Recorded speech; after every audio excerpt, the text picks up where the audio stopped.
క్రీస్తునందు సోదరి ప్రభువైన యేసు క్రీస్తు నామములో హృదయపూర్వక వందనాలండి. ముందుగా ఇంత మంచి సమయాన్ని ఇచ్చిన తండ్రి అయిన దేవునికి ప్రభువైన క్రీస్తు ద్వారా కృతజ్ఞతలు చెల్లిస్తున్నానండి. అందులో బాగున్నారండి. వాక్యం చదువుకొని ప్రార్థన చేసుకున్న తర్వాత ప్రారంభానికి వెళ్దామండి. యోహాను గారు రాసిన సువార్త 14వ అధ్యాయం 14వ వచనం. నా నామమున మీరు నన్నేమి అడిగినను నేను చేతును. పరలోకమందున్న మా తండ్రి, పరిశుద్ధ ప్రేమ గల తండ్రి, గొప్ప తండ్రి, యెహోవా తండ్రి, అయా మీ ప్రియకుమారుడు యేసు క్రీస్తు ప్రభువు ద్వారా కృతజ్ఞతాస్తుతులు చెల్లిస్తున్నాము నాయన. అయా ఈ కూడికంతట్లో మీరే ముందు నడిపించిన నాయన. వాక్యం బోధించుండగా తండ్రి వారు తండ్రి మంచి హృదయం వాక్యానుసారంగా నడిచే బాధ్యత ఇచ్చేయండి నాయన. వాక్యం బోధించుండగా ఈ లోక సంబంధమైన జ్ఞానంతో కాకుండా మీ జ్ఞానంతో మాట్లాడే భాగ్యం దయచేస్తానని మా ప్రభువైన యేసుక్రీస్తు నామములో వేడుకుంటున్నాం తండ్రి. ఆమేన్. ప్రభువైన యేసుక్రీస్తు నామములో హృదయపూర్వక వందనాలండి. దేవుని కుమారుడు యేసుక్రీస్తు ప్రభువు ఈ లోకానికి వచ్చిన తర్వాత పరలోక రాజ్యం సమీపిస్తుంది కనుక మారు మనస్సు పొందమని ప్రకటింప మొదలుపెట్టారు.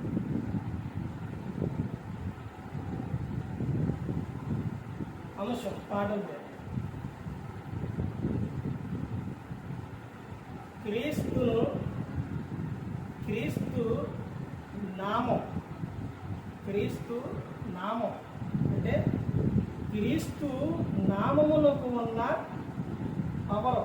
క్రీస్తు నామమునకు ఉన్న పవర్ అంటే క్రీస్తు పేరుకు ఉన్న పవర్. ఆ శక్తి ఎలాంటిది అని అంటే ఇక్కడ చెబుతున్న విషయం చూడండి. అసలు ఆ పవర్ అనేది, ఆ పేరుకున్న పవర్ మామూలు పవర్ కాదండి. యేసుక్రీస్తు ప్రభువుకున్న పవర్ మామూలు పవర్ కాదు. ఎలాంటి శక్తివంతుడంటే ఆయన యేసుక్రీస్తు ప్రభువు ఆ నామము చెబితే స్వస్థత అనేది జరుగుతుంది. ఆ నామము చెబితే దెయ్యాలు పారిపోతాయి. ఆ నామము చెబితే ఇక ఏదైనా ఎలాంటిదైనా కానీ అంత పవర్ ఉంది యేసుక్రీస్తు ప్రభువు పేరు. ఆ పేరు కోసం తను కొంతమంది అప్పగించుకున్న వారు కూడా ఉన్నారు.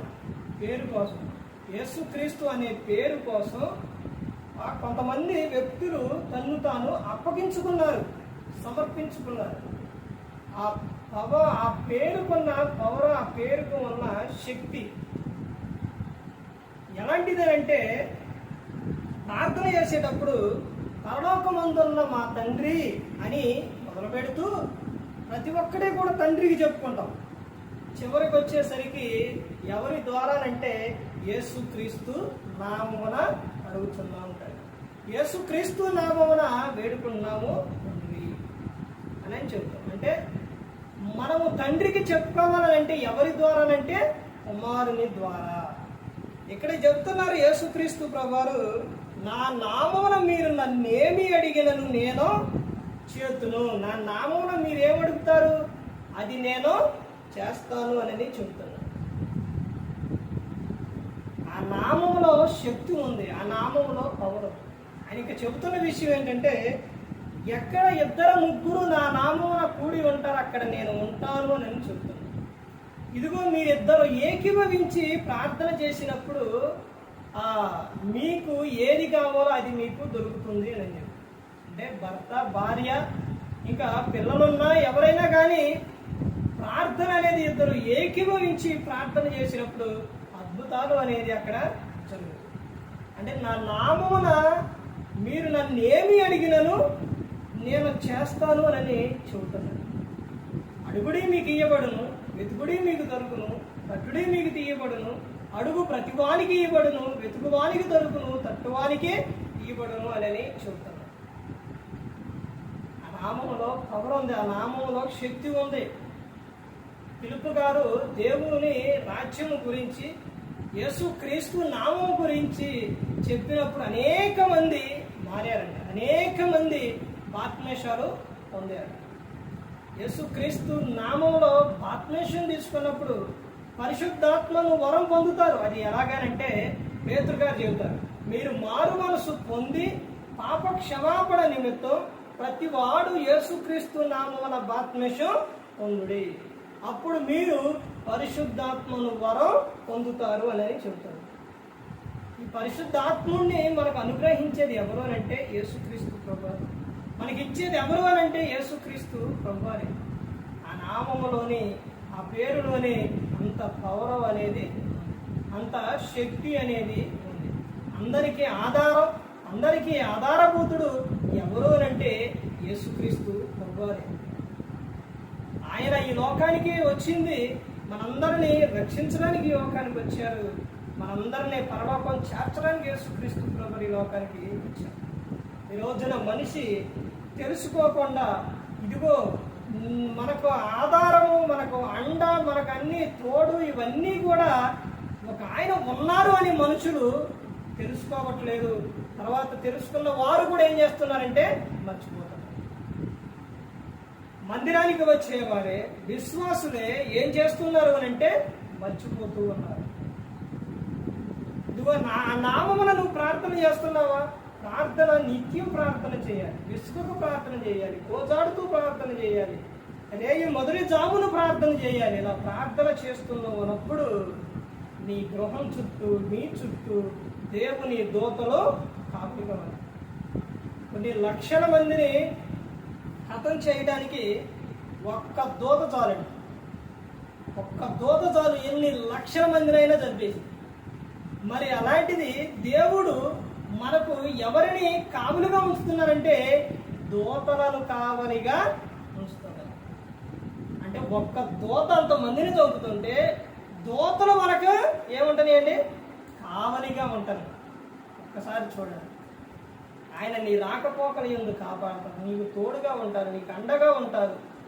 ఇన్ని విషయాలు అయితే ప్రతి ఒక్కటి కూడా దేవునికి చెబుతారు. క్రీస్తు ఎదుట సాగిలపడాలి. క్రీస్తు ఎదుట సాగిలపడి తండ్రి అయిన దేవునికి ప్రతి ఒక్కటి కూడా చెప్పుకోవాలి. ఎవరి ద్వారానంటే కుమారుని ద్వారానే. కుమారుని ద్వారానే ప్రతి ఒక్కటి కూడా చెప్పుకోవాలి. ఇదిగో నా నామమున మీరు నన్నేమి అడిగినను నేను చేస్తాను అని చెప్తున్నాను. నీ సమస్య ఏంటి? నీ బాధ ఏంటి? లేకపోతే నీకున్న ఏదైనా ప్రతి ఒక్కటి నీకు ఏదైతే లోపం ఉందో, ఏదైతే బాధ ఉందో, ఏదైతే చింత ఉందో, ఏ విషయమైనా సరే నువ్వు వెళ్ళి యేసుక్రీస్తు ప్రభువారి ఎదుట సాగిలపడి ఆ నామమున నువ్వు అడిగినప్పుడు దేవుడు ఏం చేస్తారనంటే ఫిలిప్పీలకు 4వ అధ్యాయం 19వ వచనంలో, కాగా దేవుడు తన ఐశ్వర్యం చొప్పున క్రీస్తు యేసు నందు మహిమలో మీ ప్రతి అవసరం తీరుస్తానని చెప్తున్నారు. అడుగుతున్నారా? ప్రార్థన చేస్తున్నారా? ఈ రోజున క్రైస్తవులు చేస్తున్నారా అంటే ఎక్కడ చేస్తున్నారండి? మర్చిపోయారు. ఉదయం లేకగానే ప్రభా మంచి నిద్ర ఇచ్చినావు, ఈరోజు కాపాడు ప్రభా ఆమెనైతే. ఇంకా ఎప్పుడు చేస్తారు? ఫోన్ చేసేటప్పుడు ప్రభా ఈ భోజనాన్ని ఇచ్చిన ప్రభా తిన్నా ప్రభా ఆమె అనే లోపల లాభగిరిపోయింది, అయిపోయింది. మరలా ఎప్పుడు? రాత్రికి ప్రభా ఈరోజు పొద్దాకా తిరిగాను ప్రభా, మళ్ళీ అది ఎప్పుడు పడుకోని ప్రభా నీ దూతలు కావలిగా ఉంచు ప్రభా. ఏం కావాలి? దూతలు కావాలి. పొద్దాకా ఏం చేసావు? పనికిమాలిన పనులు చేసావు. రాత్రులు అయ్యేసరికి ఏం చేయాలి? ఏం కావాలి? ఎవరు కావాలి? దేవుని దూతలో కావలిగా ఉండాలి. అయిపోయింది ప్రార్థన. ఇవి ఈ ప్రార్థనలు ఎలా ప్రార్థన చేస్తున్నారు? అలానేనండి దేవుడు చెప్పింది. ఇదిగో నీ ప్రతి ఒక్కటి కూడా నాకు చెప్పు అని చెప్పారు. పిల్లలు ఉన్నారండి, పిల్లలు తండ్రి తల్లికి ఎలా చెప్పుకుంటారండి? ఏదైనా కావాల్సినప్పుడు వాళ్ళకి అవసరమైంది వాళ్ళు ఏదైతే కావాలో అవి ఏం చేస్తారు? అడుగుతారు. అడిగినప్పుడు తండ్రి తల్లి ఏం చేస్తారంటే ఆలోచిస్తారు. ఇప్పుడు ఉదాహరణకి చిన్న పిల్లలు అనుకోండి, పప్పలు కావాలన్నారు అనుకోండి, వాళ్ళు తీసుకెళ్ళి ఏం కావాలంటారు? నాకు ఇది కావాలి, చాక్లెట్ కావాలంటే ముద్ర జంప్ చేసింది అంటారు. లాలీపాప్ కావాలంటే వద్దంటారు. ఆ పిల్లవాడికి ఏది మంచిది, ఏం తింటే ఆరోగ్యంగా ఉంటాడు అని దాన్ని బట్టి ఆలోచించి బిస్కెట్ ఈ కేక్ అవి కొనిస్తారు. ఎందుకని ఆ పిల్లోడికి అనారోగ్యం రాకుండా ఉండడానికి కొనిస్తారు. అదే యవన ప్రాయం వచ్చిన తర్వాత యవనస్తులు అడుగుతుంటారు, కొన్ని కోరికలు వాళ్ళు కొంటే అడుగుతుంటారు. అందులో కూడా వాళ్ళ కోరిక ఇది వాళ్ళు పాడు చేస్తుంది అని అంటే కొంతమంది ఎవరు, ఎందుకని ఆ పిల్లలు క్షేమం కోసం. అలాగే దేవుడు కూడా మనం అడుగుతాం, మనం అడిగినప్పుడు మనకు ఉపయోగపడేది, మనకు అవసరమైనది, మనల్ని బాగు చేసేది అయితే దేవుడు మనకిస్తాం. మనల్ని పాడు చేసేది అయితే దేవుడు మనకు ఇవ్వడండి. ఎందుకంటే మనలో దేవుడు ఏం చేస్తుండో ప్రేమిస్తుండో. యోహాను గారు రాసిన సువార్త 3:16 దేవుడు లోకమును ఎంతో ప్రేమించారు కాబట్టి తన అద్వితీయ కుమారుని లోకానికి పంపించారు తండ్రి అయిన దేవుడు. అయితే చెబుతున్న విషయం ఏంటంటే నా నామమును అడుగుడి అని చెబుతున్నారు. అలాగే నామమును అడిగేటప్పుడు పాపం చేస్తూ ప్రార్థన చేస్తే ఆయన వినడం. దేవుడు పాపులు మనవి ఆలకింపడు. ఎవరైనాను దేవభక్తుడై ఉండి ఆయన చిత్త ప్రకారం చేసినప్పుడే ఆయన వాడు మనవి ఆలకిస్తారు అని చెప్తున్నారు. తర్వాత నీ ప్రతి ఒక్కటి కూడా ఏదైతే ఉందో అది దేవునికి చెప్పుకోవాలి. ఇన్ని విధాలుగా ఉంటుందండి. ఏ విధంగా ఉంటుందంటే, ఒకటి నువ్వు దేవుణ్ణి అడగాలి, ఆయన యేసుక్రీస్తు ప్రభువు ద్వారా నీ ప్రతి అవసరం తీరుస్తారు, అది చెబుతున్నారు. అయితే ఇందులోని ఇక్కడ ఏ విషయం అంటే, ఒకటి నీకు అవసరం లేనిది అయితే ఇవ్వడం, నీకు అవసరం ఉండదైతే నీకు పనికొచ్చేదైతే దేవుడు ఇస్తాడు. ఇప్పుడు గర్భఫలం కావాలండి, అది దేవుడు చెప్పిన గర్భఫలం నేను ఇచ్చు బహుమానం అని, ఆ బహుమానం ఇస్తున్నావు దేవుడు ఇస్తాడు. అదే నువ్వు ఏదైనా కానీ నువ్వు అడిగినప్పుడు అది నీకు ఉపయోగం లేదైతే ఆయన ఇవ్వడం, నీకు అవసరం నీకు ఏదైనా ఉపయోగపడేదైతే దేవుడు నీకు ఇస్తాడు.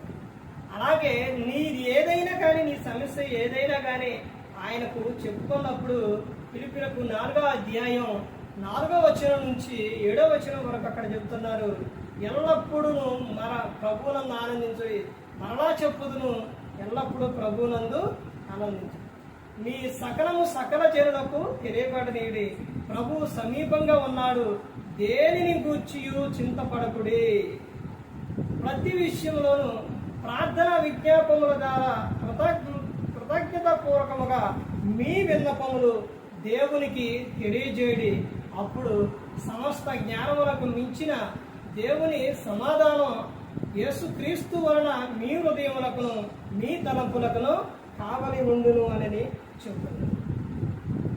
ఆయన నామమున, క్రీస్తు నామమును అడగాలి. క్రీస్తు నామముకున్న పవర్ ఎలాంటిది అని అంటే చాలా గొప్ప పవర్, చాలా పవర్ ఉంది ఆ నామం.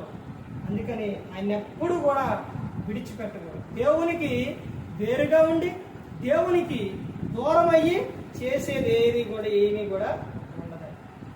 ఏదైనా కావాలి అని అంటే, మనకి ఏదైనా కానీ అవసరమైన ఏదైనా కావాలంటే దేవుని దగ్గర ఉండి ఏం చేయాలండి, అడగాలి, అప్పుడే ఇస్తారు. కానీ ఇదిగో దేవుడు ఏమి ఇవ్వట్లేదని దూరంగా వెళ్ళిపోయి ఏమీ లేదని ఈ బాధ ఏంటని దేవునికి దూరం అయిపోతే ఏం జరుగుతుందని అంటే, తప్పిపోయిన కుమారుడు అంటే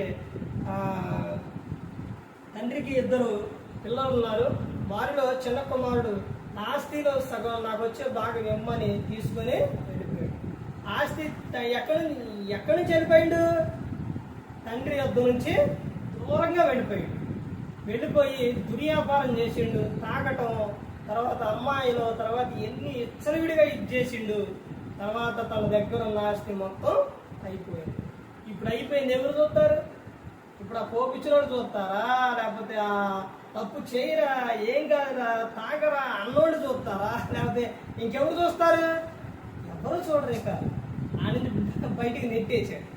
ఆ నుంచి ఎక్కడికి వచ్చిందంటే పందులు తినే పొట్టు దగ్గరకు వచ్చినప్పుడు ఆ పొట్టు తిందాం అనుకోను, కానీ అవి గుర్రు అనేసరికి అవి నెట్టి తినాలి ఆ పొట్టు.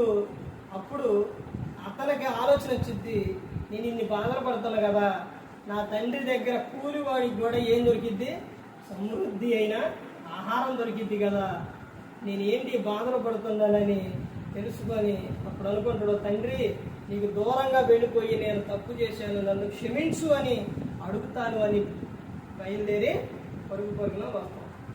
వచ్చినప్పుడు ఆ కుమారుడు వస్తారు అని తండ్రి ఇలా ఎదురు చూస్తూ ఉన్నారు. అలా చూసినప్పుడు తండ్రి ప్రేమ చూడండి, ఆ కుమారుడు వస్తూ ఉంటే పరిగెత్తుకెళ్ళి కుమారుణ్ణి హత్తుకొని అసలు ఆ కుమారుని ముద్దు పెట్టుకొని, అయ్యో నా కుమారుడు తప్పిపోయి దొరికిండు, చనిపోయి బ్రతికిండు అని ఆ తండ్రి ఎంతో ఇదైపోయింది. ఎంతో ఇది ఆ కుమారుడు వచ్చిన సంతోషంలో కొవ్విన దూడలు విందు చేసి, తర్వాత ఆ ప్రశస్తమైన వస్త్రాలు తెచ్చి తొడిగించి గొప్ప విందు అనేది చేస్తారు తండ్రి. అది తండ్రి ప్రేమ. అలా చేసినప్పుడు ఏంట్రా మొత్తం తీసుకుపోయినావు, ఎక్కడుందరో నీ ఆస్తి, ఇంకేమీ లేదు, పో బయటికి అని నెట్టేసిందండి తండ్రి. నెట్టేయలేదు. తండ్రికి దూరం అయిపోయి కుమారుడు ఎన్ని బాధపడ్డాడంటే చాలా బాధపడ్డాడు. అదే తండ్రి యొద్ద ఉన్నప్పుడు పెద్ద కుమారుడు తండ్రి యొద్ద ఉండవు. ఏం తక్కువ ఉందండి? తినటానికి ఉన్నాయి, సమృద్ధిగా అన్నీ ఉన్నాయి. అలాగే దేవుని యొద్ద ఉన్నప్పుడు మనకు అన్నీ దేవుడు ఆయనే ఇస్తారు. అడగాలి, ఆయనే ఇస్తారు. ఆయన దగ్గర ఉన్నప్పుడు ఇదిగో ఆకాశ పక్షులను చూడండి, అవి విత్తవో పోయవు, వాటిలో కూర్చుకోరు, దేవుడు వాటినే పోషిస్తున్నాడు. వాటికంటే మీరు శ్రేష్ఠులు కదా అని దేవుడు చెప్తున్నారు.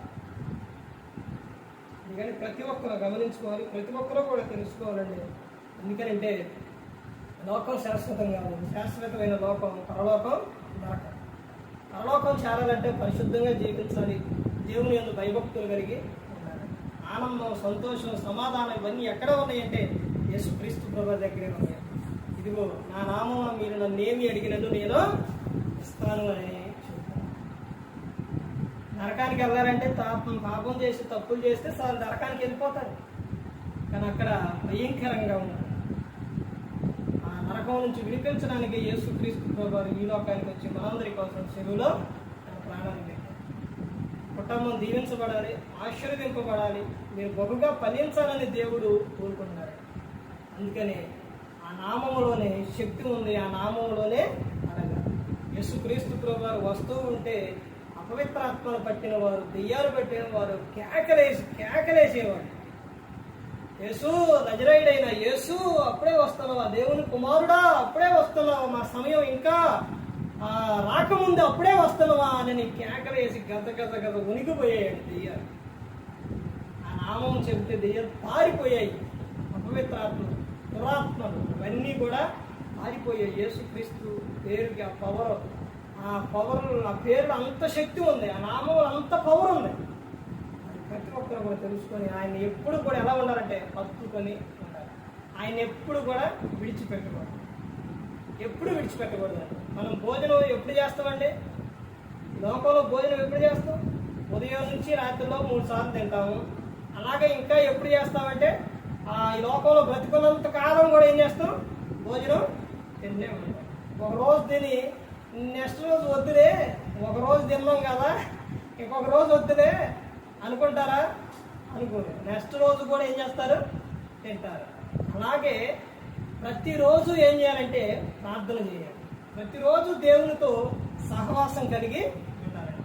ప్రతిరోజు ప్రతి క్షణం ప్రతి నిత్యము కూడా నీ ఆలోచనలు ప్రార్థనలై ఉండాలి. నీకు ఎటువంటి సమస్య ఏదొచ్చినా సరే నువ్వు వెంబడనే వెళ్ళిపోయి మోకాళ్ళేసి దేవునికి చెప్పుకోవాలి. అప్పుడు దేవుడు మీ ప్రతి అవసరం కూడా యేసుక్రీస్తు ప్రభువు ద్వారా తీరుస్తాడు. ఎవరు కూడా నశించి నరకానికి వెళ్ళిపోకూడదని యేసుక్రీస్తు ప్రభువు ఈ లోకానికి వచ్చి మనందరి కోసం సిలువలో తన ప్రాణాన్ని పెట్టారు. ప్రతి ఒక్కరు కూడా దేవుని యందు భయభక్తులు కలిగి పరిశుద్ధాత్మ మాట ఇట్టు హృదయ శుద్ధిని కాపాడుకుంటూ క్రీస్తుని పోలి నడుచుకున్నప్పుడు ఈ లోకం ఇచ్చిన పరలోకానికి చేరుకుంటారు. మరి ఈ విధంగా నిలబెట్టి మాట్లాడించిన తండ్రి దేవునికి కృతజ్ఞతాస్తుతులు చెల్లిస్తూ ఇంతవరకు శ్రద్ధగా ఉన్న మీకు ప్రభు పెట్టిన హృదయపూర్వకంగా చెల్లిస్తూ మాటలు ముగిస్తున్న అందరికీ